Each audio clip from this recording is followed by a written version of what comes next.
한번 잘 생각을 해보세요. 제가 묵상이라고 하는 표현을 많이 쓰는데 신앙은 생각을 잘 하셔야 됩니다.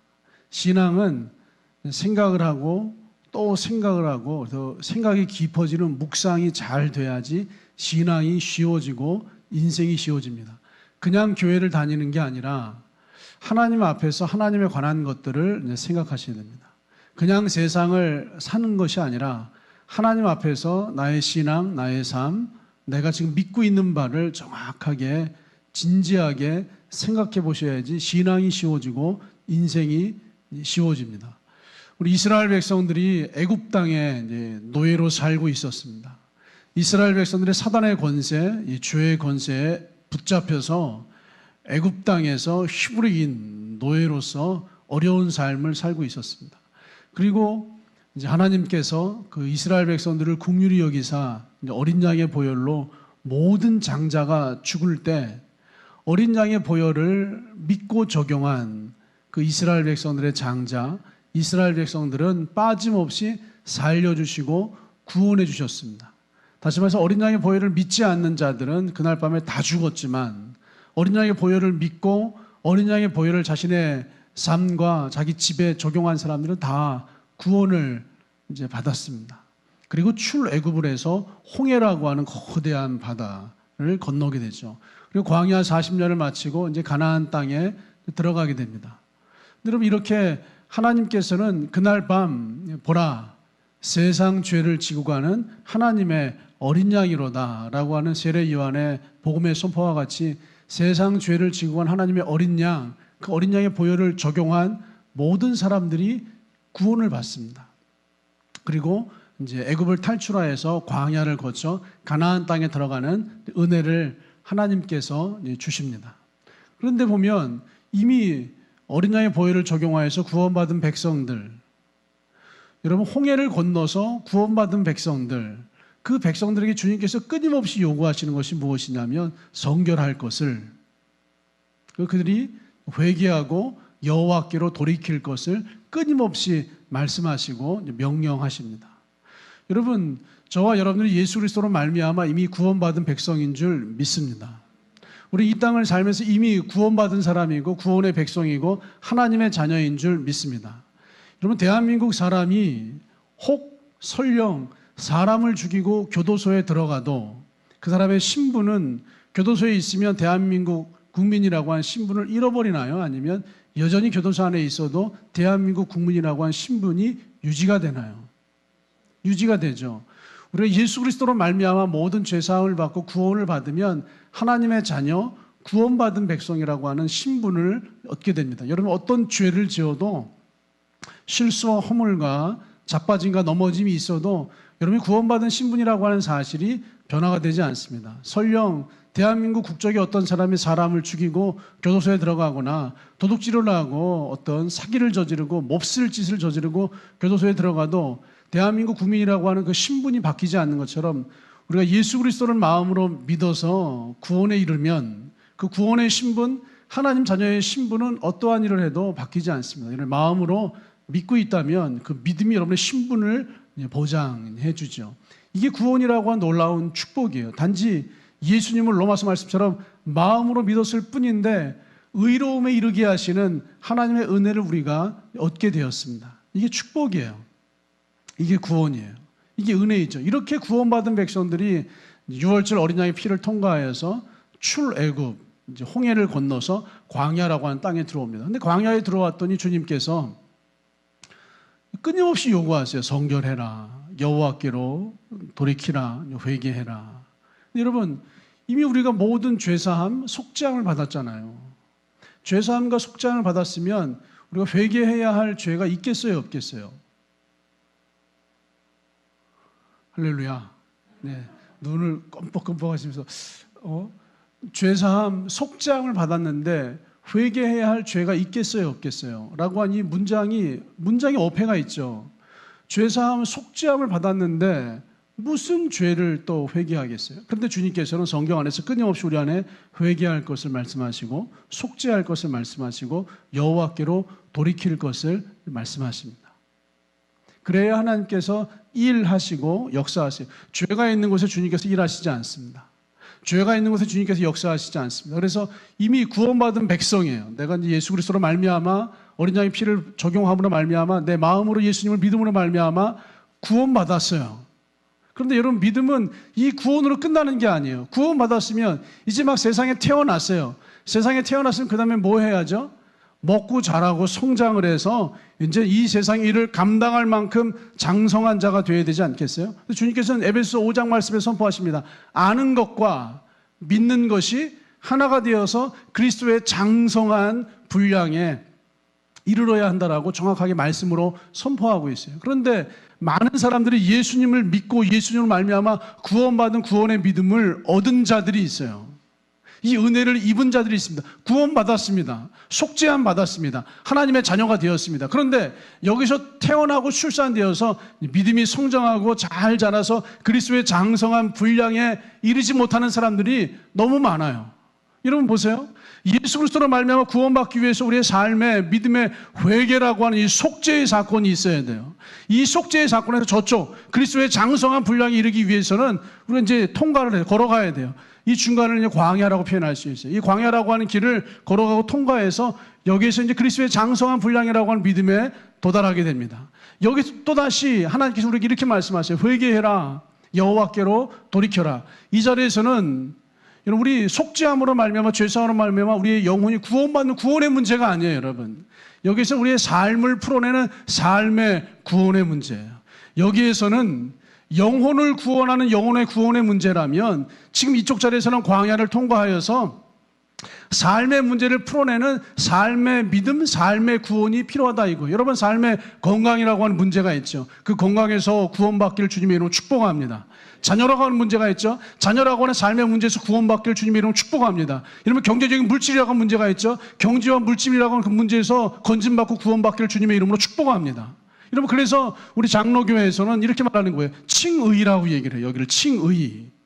구원받은 거예요. 의롭다 인정을 받았어요. 거듭났어요. 중생했어요. 우리 성결교회에서는 중생이라고 이야기를 해요. 거듭남이라고 이야기해요. 칭의나 중생이나 거듭남이나 구원받았다라고 하는 표현이나 다 똑같은 표현이에요. 그런데 여기에서 그 다음 광야라고 하는 여정을 거쳐서 여기 와서 장로교회에서는 성화라고 얘기합니다. 성결교회에서는 성결이라고 얘기합니다. 성경 안에서는 영광이라고 얘기하고 가나안의 삶이라고, 풍성한 삶이라고, 승리하는 삶이라고 성경에서 무수히 다른 표현으로 이 그리스도의 장성한 분량의 믿음을 소개하고 있어요. 예수님이 요한복음 10장에서 말씀하시는 거예요. 내가 온 것은 첫 번째 무엇이죠? 양으로 생명을 얻게 하고 구원을 얻게 하고 생명을 얻게 하고 더불어 더 풍성히 얻게 하려는 것이다. 여기까지 도착하게 만드시는 거예요. 예수님이 이 땅에 오신 것은 첫째, 양으로 생명을 얻게 하고, 끝나는 게 아니에요. 양으로 생명을 얻게 하고 양으로 구원을 얻게 하고 그 다음에 더 풍성히 얻게 하려는 것이다. 예수님이 여기까지 우리를 이끌기를 원하시는 줄 믿습니다. 양으로 생명을 구원을 얻게 하고, 여러분 예수님을 마음으로 믿음으로 말미암아 구원받은 백성 되시기를 주님의 이름으로 축복합니다. 여러분 생각을 끊어내시고 예수님을 믿음으로 말미암아 모든 죄사함 속죄함 받으시기를 주님의 이름으로 축복합니다. 여기서 끝내는 게 아니에요. 성장하셔야죠. 양으로 생명을 얻게 하고, 예수님 말씀이에요. 양으로 구원을 얻게 하고, 예수님 말씀이에요. 그 다음에 더 풍성히 얻게 하려는 것이라. 이걸 굳이 지리적으로 표현한다면 출애굽을 하게 하고 가나안을 얻게 하려는 것이다. 출애굽을 할 때 죄사함의 회개가 필요합니다. 가나안에서, 여러분 가나안에 들어와서요, 여리고성에서 전쟁을 치러요. 여리고라고 하는 거대한 전쟁에서 이스라엘 백성이 승리합니다. 그리고 아간이 범죄하잖아요. 이스라엘 백성들이 아이성이라고 하는 작은 싸움에서 패배합니다. 주님께서 여호수아 7장에서 이스라엘 백성들이 한참 머물러 있게 만들어요. 우리가 무엇을 잘못했는지 돌이켜보게 만들어요. 우리가 무엇을 범죄했는지 돌이켜보게 만들어요. 우리가 범죄한 것이 무엇인지, 우리가 잘못한 것이 무엇인지 돌이켜보아서 다시 한번 여호와께로 돌이키는 회개의 작업을 여호수아 7장에서 하나님께서 여호수아와 여호와의 군대 이스라엘 백성들에게 선포하시는 거예요. 여러분 여기서 일어난 회개는 뭐죠? 여기서 일어난 돌이킴은 뭐죠? 구원의 문제예요? 아니면 아이성 전쟁이라고 하는 삶의 싸움을 풀어내는 삶의 문제예요? 이건 철저하게 삶의 문제. 여러분 구분을 잘 하셔야 돼요. 신앙은 구분을 잘 하셔야 돼요. 양으로 생명을 얻게 하고 구원을 얻게 하고, 여기서 회개가 필요해요. 여러분 출애굽을 얻게 하고, 여기서 회개가 필요해요. 홍해를 건너게 하고, 여기서 회개가 필요해요. 그러나 끝나지 않습니다. 광야를 통과해서 가나안 땅에 들어왔으면 가나안 땅에 들어온 거 아니에요. 한마디로 구원받은 백성이라는 것이 보장된 거 아니에요. 여호수아가 구원받은 거 아니에요. 이스라엘 백성들이 구원받은 거 아니에요. 구원받았을 뿐만 아니라 광야를 통과해서 가나안이라고 하는 이 땅에 도착한 거 아니에요. 그런데 아간이라고 하는 사람이 범죄예요. 아간의 범죄는 이스라엘 전체의 범죄였어요. 그래서 여호수아 7장에서 돌이키고 회개하고 무엇을 잘못한 일을 더듬어서 여호와께로 마음을 다시 한번 모으는 회개의 사건이 일어납니다. 이 회개는 구원의 회개가 아니라 삶의 문제를 풀어내는 회개예요. 예수님께서 말씀하시죠. 한 번 목욕한 사람은 가나안에서 목욕한 거예요? 출애굽에서 목욕한 거예요? 출애굽, 여기에서 나의 구원을 위해서 한번 목욕한 사람은, 나의 생명을 위해서 한번 목욕한 사람은, 나의 구원과 생명을 위해서 한번 속죄함 받은 사람은, 한번 회개한 사람은 다시는 회개할 것이 없던가요? 아니면 발만 씻으면 된다던가요? 발만 씻으면 돼. 가장 큰 회개하셨으면요, 인생을 사시면서 삶의 문제를 풀어내기 위해서 발 씻는 회개, 발 씻는 기도가 일어나기를 주님의 이름으로 축복합니다. 여러분, 사람은 참, 옛날에 누가 그런 얘기 하더라고요. 왜 발 닦은 수건으로 얼굴 안 닦고? 이런 발 닦은 수건으로 얼굴 닦으시나요? 아니면 얼굴 다 닦은 수건으로 발 닦으면 세탁기에 집어넣으시던가요? 발 닦은 수건을 다시 걸어놔서 그 다음에 또 손 닦고 발 닦고 하세요? 이게 누가 시키지 않아도요, 발 닦은 수건은 꼭 세탁기로 들어가더라고요. 얼굴 닦은 수건은 다시 걸어놔요. 손 닦은 수건은 다시 걸어놔요. 그런데 이상하게 발 닦으면 세탁기에 집어넣어요. 참 신기하죠? 깨끗하게 뽀드득 목욕을 한 것 같아도요, 최종적으로 가장 마지막에 발을 닦고 세탁기에 들어가요. 사람들의 무의식의, 여러분, 본능적인 생각은 발은 지저분한 곳이다라고 하는 어떤 무의식이 사람의 마음 안에 도사리고 있어요. 예수님 말씀하세요. 한 번 목욕한 사람은, 저쪽에서 죄사함 속죄 한 번 구원받고 생명 얻은 사람은 발 닦으라 이거예요. 삶의 문제를 풀어내는 일이에요. 구약에서도 이렇게 설명해요. 여러분, 구약에 있는 모든 제사나 절기나 하나님의 장치들은 우리의 믿음의 여정을 설명하는 거. 첫 번째, 우리가 하나님과 만나서 교제할 때 첫 번째 드려야 할 제사가 뭐죠? 속죄제를 드리고, 속죄의 제사를 드려요. 우리의 죄사함을 위한 제사, 우리의 속죄를 위한 제사, 우리의 죄를 완전히 씻어내는 제사, 다시 생명을 얻고 구원을 얻는 제사를 드려요. 근데 이 속죄의 제사가 끝나면 주님이 그걸로 잘했다, 착하고 충성된 종아, 주인의 즐거움에 참여하리라, 이렇게 끝내시나요? 속죄 제사를 드린 사람은 그 다음에 반드시 무슨 제사로 이제 성장하고 나아가야 되죠? 두 번째 제사가 뭐죠? 속건제 드려야죠. 속건제. 속죄제는요, 하나님과 나와의 죄 문제를 제사 드리는 거. 속죄제, 하나님과 나와의 죄 문제를 제사 드리는 거. 두 번째 속건제는요, 너가 만일 사람에게 잘못한 것이 있으면 그 사람에게 4배로 배상해라. 이게 속건제의 의미예요. 너가 만약에 사람에게 잘못한 것이 있으면 사람에게 5배로 배상해라. 만약에 이웃집에 소를 상하게 하거나 죽게 했으면 소 5마리를 배상해라. 이웃집에 양을 상하게 하거나 손해보게 했으면 양 4마리를 배상해라. 이건 철저하게 사람의 문제예요. 다시 한번 질문할게요. 속죄제는 하나님과 나와의 이 죄의 문제, 속죄의 문제, 죄사의 문제, 구원의 문제, 생명의 문제예요. 이거는 지금 말씀드린 것처럼 구원의 문제이죠. 근데 속건제는요, 사람에게 잘못했으면 4배로 배상해라. 이건 그 사람의 구원의 문제예요? 삶의 문제예요? 이건 철저하게 삶의 문제예요. 다시 말해서 어떤 사람은 평생 속죄제만, 하나님과 나와의 관계, 하나님과 나와의 구원, 하나님과 나와의 생명, 여기에만 집중해서 사는 사람이 있고, 아니 그러지 말고 좀 더 확장했으면 좋겠다. 너의 믿음과 너의 삶이 확장되어서 삶으로 믿음을 풀어낼 수 있는 속건의 제사까지 왔으면 좋겠다라고 주님께서 말씀하시는 거예요. 속건제는요, 다양한 형태로 드러나요. 그중에 대표적으로 소제라고 하는 게 있어요. 구약 5대 제사 중에 한 가지가 소제 아니에요? 소제는 뭐죠, 여러분? 곡식으로 제사를 드리는 거예요. 그런데 곡식으로 제사를 드리는데 이 곡식을 그냥 드리는 것이 아니라 곡식을 바짝 태양에 말려서 그거를 완전히 가루가 되게 해서 하나님께 드리라 이거예요. 소제는요, 어떤 곡식을 햇볕에 바짝 말려서 가루가 되게 해서 드리라는 거예요. 여러분, 가루는 옛날에 제가 설교할 때마다 그 얘기 많이 했잖아요. 이 소리도 아닙니다. 이 소리도 아닙니다.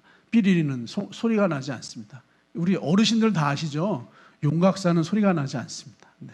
용각산 뚜껑을 딱 열어보면요, 한참 흔든 다음에 뚜껑을 딱 열어보면 그냥 뽀얀 하얀 가루가 이렇게 막 날려요.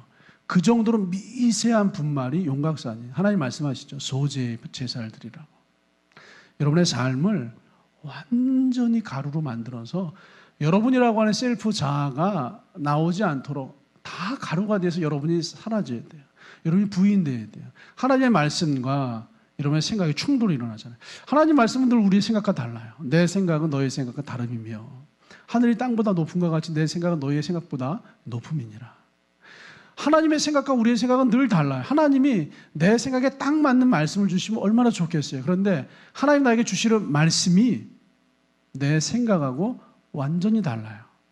그냥 예수 믿고 구원받는 이 구원의 문제에 있어서는요, 하나님의 말씀이 내 생각과 달라도 따라갈 수밖에 없어요. 우리가 이 죄라고 하는 걸 스스로 처리하고 해결할 수가 없잖아요. 그런데 이 죄 문제를 처리하는 것보다 이 삶의 문제, 이 작은 삶의 문제 있잖아요. 이게 하나님이 주시는 말씀과 내가 가지고 있는 생각이 달라요. 이때 내가 가지고 있는 생각을 완전히 가루로 만들라 이거예요. 이게 소재예요. 완전히 태워버리라 이거예요. 이게 자기 부인이에요.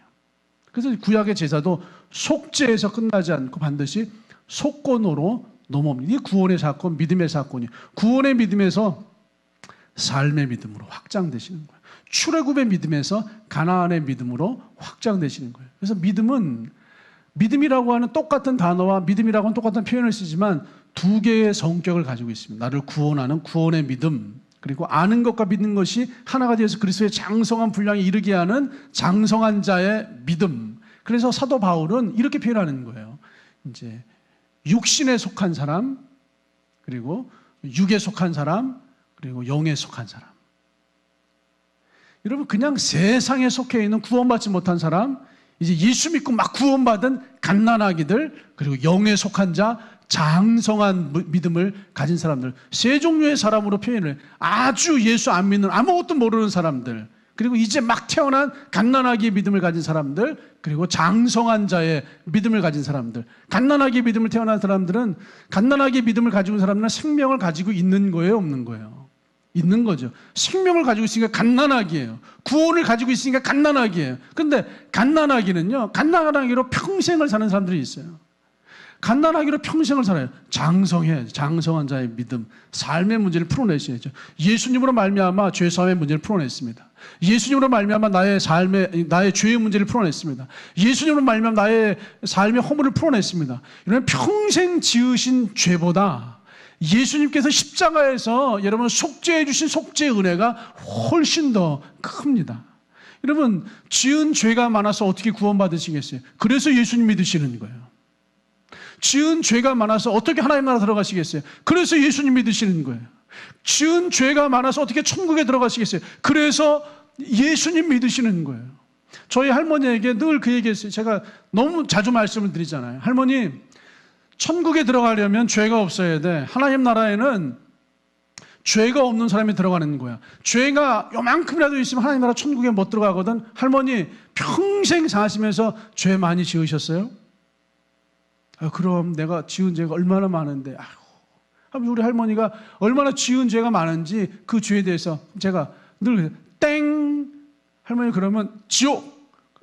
우리 할머니 너무 당황해 하세요. 땡이에요. 다시 한번 할머니, 하나님 나라 천국은 죄가 있으면 못 들어가. 모든 죄사함 속죄함 받아야 주님 나라 하나님 나라 천국에 들어가는 거예요. 할머니 평생 살면서 죄가 많죠. 지금 할머니 죄가 있어요 없어요? 라고 할머니가 얘기를 하세요. 나 죄가 하나도 없죠. 죄가 하나도 없죠. 할머니가 하나님 앞에 서시면 그렇게 진짜 진지하게 잘 말씀드려야 돼. 나 죄가 하나도 없죠. 그럼 제가 물어봐요. 할머니, 근데 10년 전에 우리 어머니하고 아버지하고 삼촌하고 같이 있을 때 이렇게 한 거 할머니 엄청 거 잘못한 거 아니야? 라고 여러분들이 반말하는 게 아니에요. 네, 우리 할머니에게 이렇게 얘기했어요. 엄청 잘못한 거 아니야? 라고 하면 할머니가 또 이제 굉장히 부끄러워하시면 그때는 하면서 변명을 대시면서 그때 내가 이렇게 해서 못된 짓을 좀 했다라고 이제 몹쓸 짓을 했다라고 이제 아쉬워요. 그럼 제가 또 그래요. 땡! 그래서 할머니 지옥 이렇게 얘기를 해요. 할머니, 예수 믿는 건 인간적으로 뻔뻔해지는 거야. 하나님 앞에서 하나님께 이렇게 말씀해요. 하나님, 내가 지은 죄가 너무 많아서 그래서 예수님 믿으면 나의 모든 죄를 덮어주고 씻어준다고 해서 예수 믿다고 하는데 이제 와서 딴 얘기 하시면 어떻게 해요? 저 예수 잘 믿다. 예수님 한번 붙잡고 예수님 의지해서 왔습니다. 이렇게 얘기하면 우리 할머니 천국 가시는 거예요. 이게 단순하지만 이게 복음이에요, 여러분. 이게 구원이라고 하는 사건이에요. 구원은요, 여러분 어떻게 살았는지 행실이 아니에요. 여러분, 예수 지금 잘 믿고 계시죠?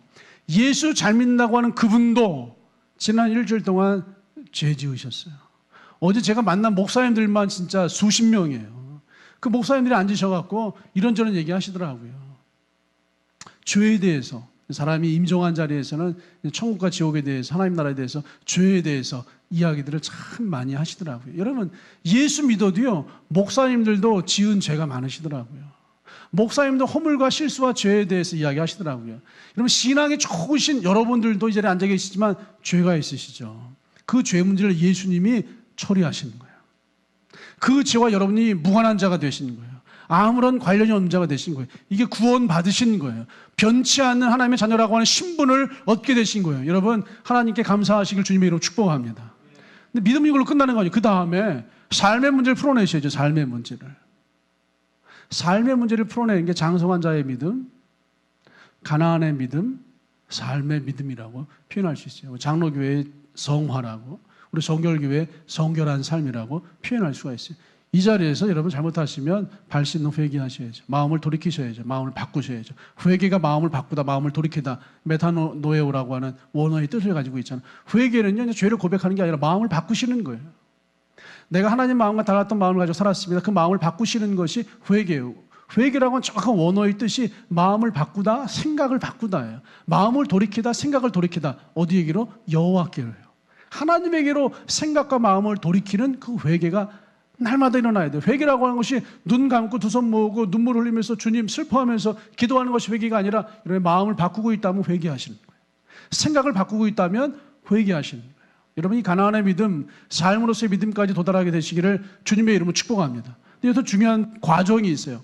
이 출애굽의 믿음, 구원의 믿음에서 저쪽 가나안의 믿음, 삶을 풀어내는 믿음, 자녀의 문제, 건강의 문제, 어떤 인생의 크고 작은 문제들을 풀어내는 저 믿음의 자리까지 도착하기 위해서는요, 반드시 그냥 뿅이 아니에요. 걸어가셔야 돼요. 이게 보이세요, 여러분? 출애굽의 믿음에서 가나안의 믿음을 오려면, 구원의 믿음에서 삶을 풀어내는 이 자리까지 믿음을 오려면 여러분 걸어가셔야 돼요. 어디를 걸어가시는 거예요? 출애굽한 다음에 가나안까지 갈 때 어디를 걸어갔죠? 광야를 걸어가시잖아요. 광야를 걸어가셔야 돼요. 믿음은 그냥 구원받고 삶을 풀어내는 뿅이 아니라 반드시 이 광야를 걸어가는 광야의 여정이 필요한 줄 믿습니다. 이 광야의 여정. 근데 광야는 모든 성도들이 다 알고 있어요. 광야는 평안의 땅이에요, 고난의 땅이에요? 광야는 다 알고 있어요. 우리 어린이들도 다 알고 있어요. 광야는 그냥 고난의 땅이에요. 광야는 햇빛이 찬란하고 맑고 시원하고 오아시스가 있고 초록이 있고 나무가 있고 숲이 있고 그늘이 있는 그런 좋은 땅이 아니라 광야는 척박한, 그늘도 없는 뜨거운, 저녁에는 아주 추운 모진 고통이 있는 고난의 땅이 광야예요. 출애굽 구원받은 사람이 장정만 60만 3,550명이 구원받았습니다. 60만 3,550명이 구원을 받았는데 60만 3,550명이 구원만 받고 가나안 땅에 못 들어갔어요. 여호수아와 갈렙 두 사람을 제외하고서는요, 60만 3,550명이 장정, 20살 이상의 장정만 60만 3,550명인데 60만 3,550명 중에서 여호수아와 갈렙 두 사람을 빼고는 한 사람도 가나안 땅에 못 들어갔어요. 이 사람들은 삶의 문제를 만날 때 삶의 문제를 못 풀어냈어요. 삶의 장벽을 뛰어넘지 못했어요. 삶의 고난을 넘어가지 못했어요. 지금 이 자리에도요, 예수를 믿고 구원받았지만 삶의 문제를 믿음으로 풀지 못하는 사람들이 있습니다. 삶의 장벽을 믿음으로 넘어가지 못하는 사람들이 있습니다. 삶의 태산을 믿음으로 정복하지 못하는 사람들이 있습니다. 삶의 전쟁, 인생의 전쟁을 믿음으로 정복하지 못하는 사람들이 있습니다. 60만 3,550명 중에서 두 사람 제외하고 삶의 문제를 믿음으로 풀어내지 못해서 다 광야에서 죽어버렸어요, 여러분. 여호수아와 갈렙은 통과하여서 가나안 땅에 들어가서 여호수아 갈렙만이 아니라 광야에서 태어나고 광야에서 자란 믿음의 2세대들은 전부 다 가나안 땅에 들어갔어요. 단순하게 세대의 문제가 아니라 믿음의 문제예요. 단순하게 출애굽의 믿음, 구원의 믿음만 가지고 있느냐? 아니면 가나안의 믿음, 삶을 풀어내는 믿음을 가지고 있느냐? 여러분, 삶을 풀어내는 믿음이 일어나게 되기를 주님의 이름으로 축복합니다. 삶을 풀어내는 믿음을 위해서 하나님이 우리에게 선물로 주신 것이 광야라고 하는 이 과정이에요. 이 광야길을 걸어가셔야지 반드시 가나안을 만납니다. 광야는요, 고난이라고 우리가 생각하잖아요. 커피, 우리 돌아오는 토요일 날 우리 최진수 장로님, 이제 첫째 따님이 최준희 자매가 결혼식이 있잖아요. 지난주에 신방을 가서 말씀 양육을 하고 공부를 하는데, 이제 예비 신랑이 형제가 커피를 잘 내려서 커피 대접을 했어요. 맛있더라고요. 커피 맛이 모르지만 그냥 맛있다고 했어요. 너무 맛있네요 라고 얘기를 했어요. 맛있게 마셨어요. 정말 맛있더라고요. 커피를 낼 때 그냥 내리지 않습니다. 원두 콩을 싹 이제 갈아서 커피 여과지에다가 잘 담아서 이제 적당한 온도의 물을 싹 부어서 이제 드립을 잘 하죠. 그리고 이제 커피가 이제 똑똑똑 떨어지면 그 물을 받아서 좀 달콤 쌉싸름하게 아주 신맛도 나고 과일 맛도 나는 좋은 커피를 이제 맛보면서 참 맛있다, 행복하다, 많은 담소를 나누고 행복을 나누기도 하죠. 그때 필요한 것이 필터링, 여과지예요. 모든 커피 가루를 다 마시는 게 아니라 우리가 마시기에 불편하고 좋지 않은 것들은 여과지로 다 필터링해 버립니다. 이 필터지로요, 불필요한 것들을 다 걸러내는 거예요. 이게 광야예요. 가나안 땅이라고 하는 믿음, 삶을 믿음으로 풀어내는 그 삶을 위해서 하나님 우리에게 광야라고 하는 여과지를 주신 거예요. 이 광야에서 하나님은요, 불필요한 것들을 싹 걸러내기를 원하시는 줄 믿습니다. 여러분, 육신적인 것들이 있어요. 하나님의 말씀이 나에게 임할 때 그 말씀을 도저히 따라가지 못하게 하는 나의 육신적인 생각들이 있습니다. 육신적인 감정들이 있어요. 여러분, 그걸 걸러내셔야죠. 여러분, 이 광야의 필터, 광야의 어떤 걸러내는 과정은요, 한 번으로 끝나지 않습니다. 한 번 걸러내고, 두 번 걸러내고, 세 번 걸러내고, 또 걸러내고, 또 걸러내고, 또 걸러내고, 끊임없이 걸러내요. 많이 걸림 받는 게 좋은 거예요, 여러분. 하나님 나를 많이 걸러내신다. 주님이 나를 더 크게, 더 귀하게 쓰시겠다라고 하는 주님의 작정하심이 그 안에 있음을 믿습니다. 근데 여러분, 어떤 성도들은요, 똑같은 문제로 1년째 걸러지고 있어요. 똑같은 문제로 10년째 걸러지고 있어요. 똑같은 문제로 끊임없이 계속 그 문제에 걸려서 넘어지고, 그 문제에 걸려서 넘어지고, 문제에 걸려 넘어지면 그 문제예요. 걸려서 넘어지면 그 문제예요. 걸려서 넘어지면 그 문제예요. 작년에도 재작년에도 그때 그 문제였어요. 그 말은 뭔지 아세요? 아직 내가 그 문제가 필터링 되지 않았다는 거예요. 아직 내가 그 문제가 걸러지지 않았다는 거예요. 그 문제 빨리 걸러내세요, 여러분. 걸러내는 게 뭔지 아세요? 여러분, 그 문제에 대한 여러분의 생각을 부인하세요. 여러분의 감정을 부인하세요. 여러분이 가지고 있는 경험을 부인하세요. 하나님 말씀이 진리고 길이에요. 그러면 길이요 진리요 생명 되시는 그 말씀을 그냥 따라가세요. 광야가 뭔지 아세요? 그냥 따라가는 거예요.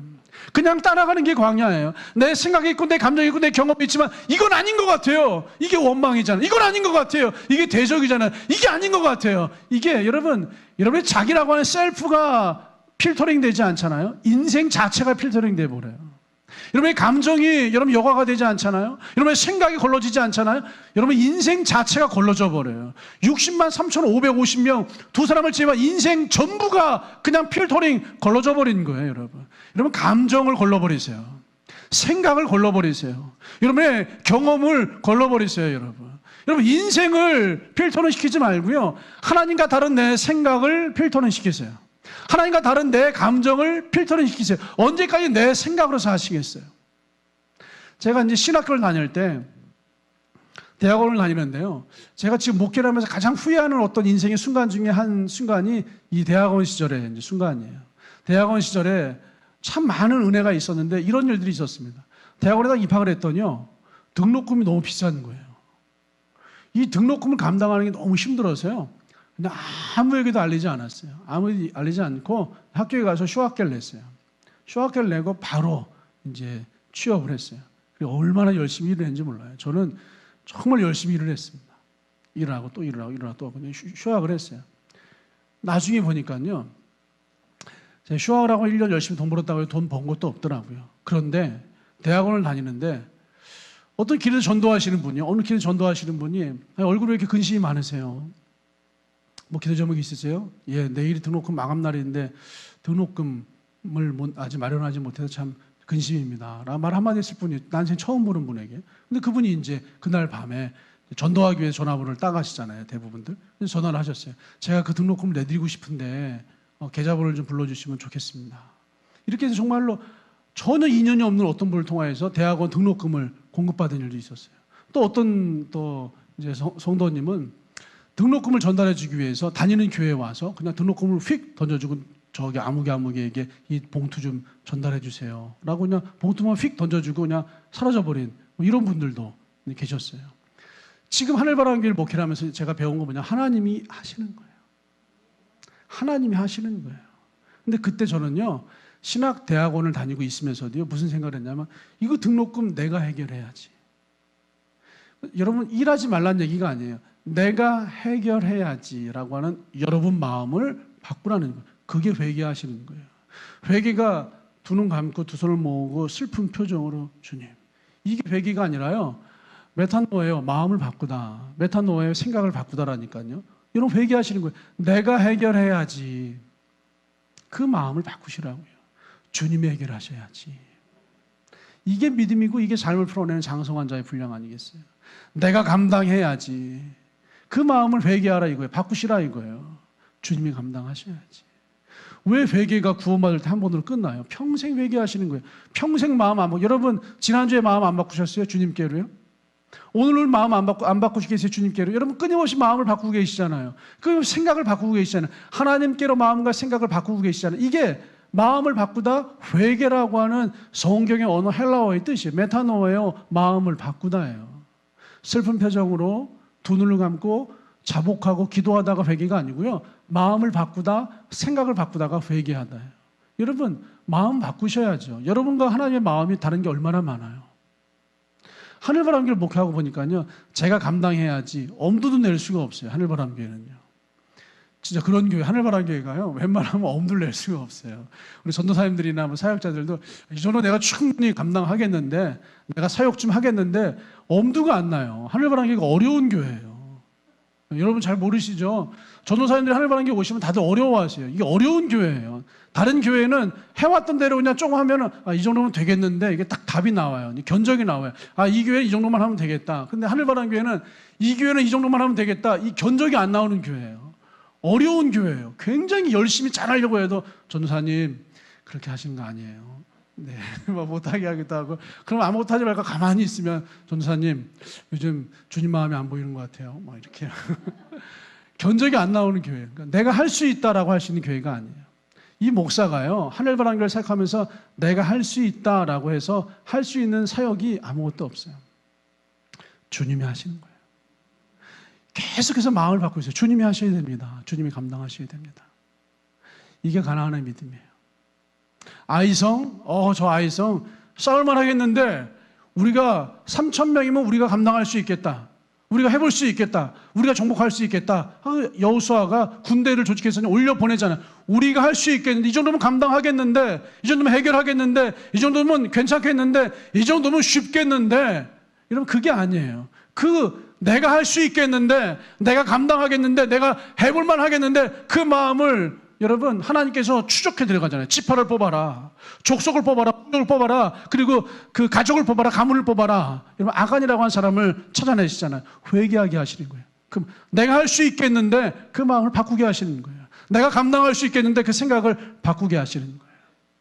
하나님이 하시는 거예요, 여러분. 옛날에 이걸 몰랐어요. 그래서 그 시절에는요, 제가 진짜 열심히 일을 했다니까요.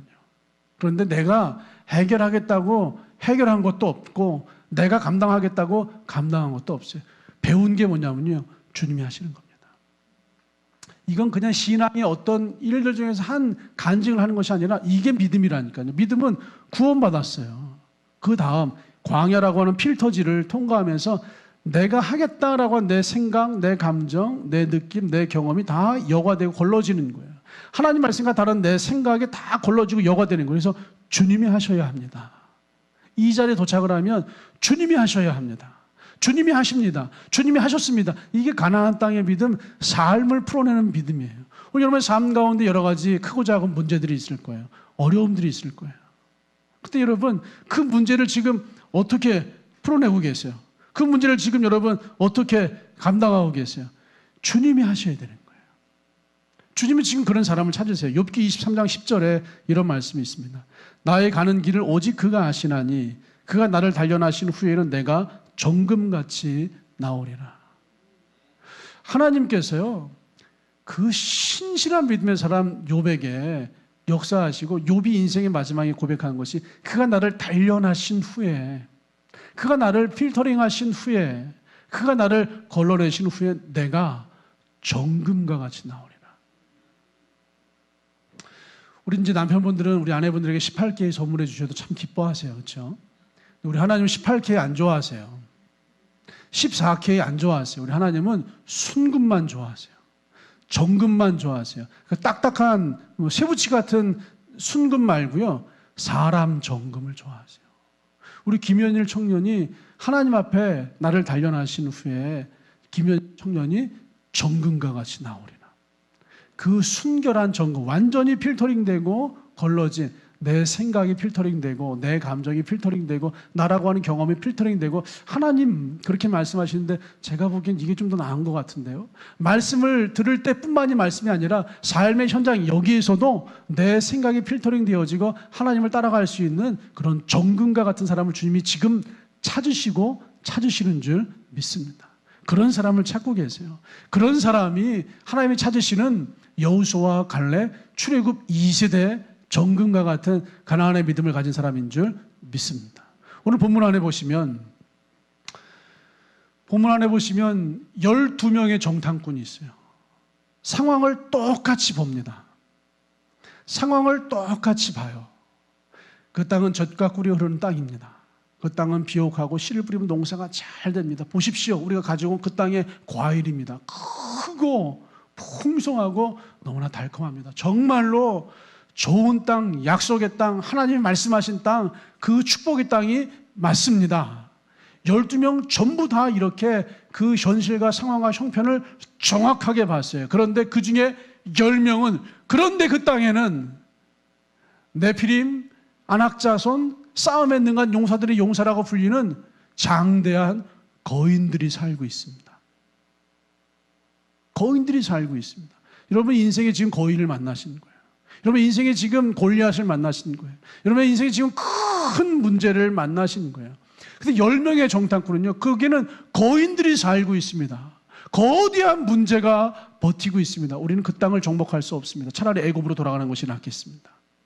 이 사람들 전부 다 믿음이, 구원만 받은 구원의 믿음으로 끝나버린 거예요. 그 사람들이 출애굽 1세대였어요. 그리고 그때가 출애굽해서 2년 6개월 됐을 때였어요. 다시 광야로 나와서 38년을 더 방황합니다. 10명의 정탐꾼을 포함해서 60만 3,550명, 두 사람 빼고 다 광야에서 인생 자체가 필터링 돼버려요. 그리고 여호수아와 갈렙이 40년 후에 다시 가나안 땅에 들어와요. 한번 입장 바꿔놓고 생각해보세요. 여러분이 그때 모세가 12명의 정탐꾼을 보낼 때 그 12명 중에 한 사람이 여러분이라고 한번 생각해보세요. 여러분의 인생에 거대한 문제가 있습니다. 장대한 거인들이 있습니다. 정말로 좋은 땅인 건 확실한데 너무나 거대하고 장대한 문제가 있습니다. 이 삶의 문제가 있습니다. 어떻게 풀어내시겠어요? 10명의 정탐꾼들처럼 부정적인 눈으로 바라보시고 부정적인 눈으로 장대한 거인을 바라보시면서 인생을 다시 뒤로 되돌리시겠어요? 아니면 여호수아와 갈렙처럼 믿음의 눈으로 육신적인 거인을 보는 것이 아니라 하나님, 더 크신 하나님 거인을 바라보시고 그 믿음의 땅을 정복하러 올라가시겠어요? 이런 명심하시기를 주님의 이름으로 축복합니다. 믿음은 두 종류예요. 출애굽의 믿음, 가나안의 믿음. 구원의 믿음, 삶을 풀어내는 믿음. 이 구원의 믿음에서 엄청난 속죄와 회개가 일어나야 되지만 그 다음에 발씻는 우리의 생각과 마음을 끊임없이 바꾸고 돌이키고 회개하는 역사를 통하여서 삶을 풀어내시기를 주님의 이름으로 축복합니다. 여러분의 삶에 있는 장대한 거인만 보실 것이 아니라 그 장대한 문제와 거인보다 더 크신 하나님 거인을 바라보게 되시기를 우리 주님의 이름으로 축복합니다.